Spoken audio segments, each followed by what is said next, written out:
Je tu nový týždeň a vy počúvate Náskok. Marketingový podcast, kde si zhrnieme to najpodstatnejšie z kampaní, nástrojov, AI trendov a dátového sveta. Buď v obraze a získaj potrebný náskok.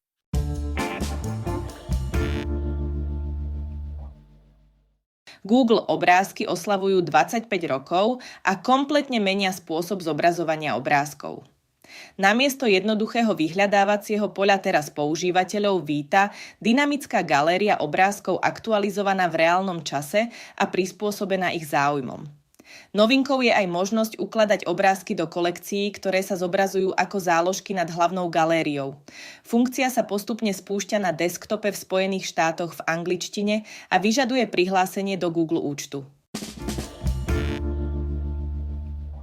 Google integruje generovanie obrázkov priamo do AI Overviews vo vyhľadávaní. Technológia využíva najnovší model Nano Banana a premieňa textový prompt na kvalitný vizuál vytvorený od nuly. Funkcia sa bude postupne zavádzať v angličtine pre všetky regióny, ktoré už podporujú tvorbu obrázkov v AI móde. Google spustil Chrome Auto Browse AI agenta, ktorý samostatne vykonáva viacstupňové úlohy ako rezervácia hotelov, vyplňanie formulárov či nákupy bez priebežného dohľadu používateľa. Funkcia je zatiaľ dostupná len pre predplatiteľov Google AI Pro a Ultra v Spojených štátoch.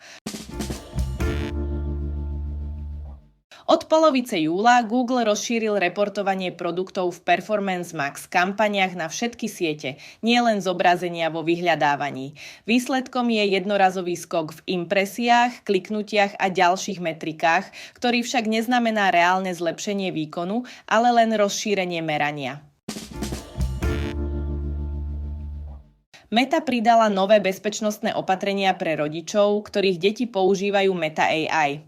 Rodičia dostanú upozornenie, keď ich tínedžer diskutuje o samovražde alebo sebapoškodzovaní, vrátane odkazov na krízové linky. Funkcia je dostupná zatiaľ len vo vybraných krajinách, do konca roka by mala byť dostupná globálne. Google rozširuje možnosti demand gen kampaní tým, že umožňuje inzerentom využívať business data feedy na zobrazovanie dynamických reklám bez potreby Google Merchant Center. Táto funkcia je určená najmä pre odvetvia ako cestovný ruch, reality a automotive. Reklamy sa automaticky prispôsobujú na základe záujmov publika a dostupného inventára, čím sa znižuje potreba manuálnej správy kreatív a zvyšuje ich relevancia. Instagram podľa všetkého pracuje na novej funkcii, ktorá pri zobrazeniach stories zobrazí aj presný čas, kedy si konkrétny používateľ váš príbeh pozrel. Používatelia tak získajú podrobnejší prehľad o aktivite svojho publika a načasovaní interakcií. Funkcia je zatiaľ vo fáze testovania, takže nie je dostupná pre všetkých. Ak sa osvedčí, v budúcnosti by sa mohla objaviť v jednej z ďalších aktualizácií Instagramu.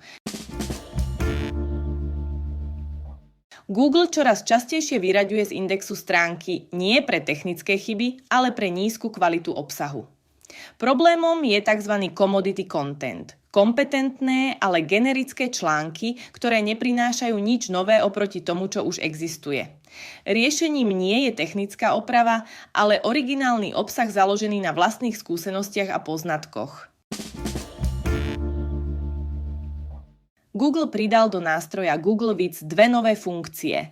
Model Gemini Omni umožňujúci generovať a editovať video pomocou textových pokynov a osobné avatary vytvorené z jednej selfie a hlasovej nahrávky.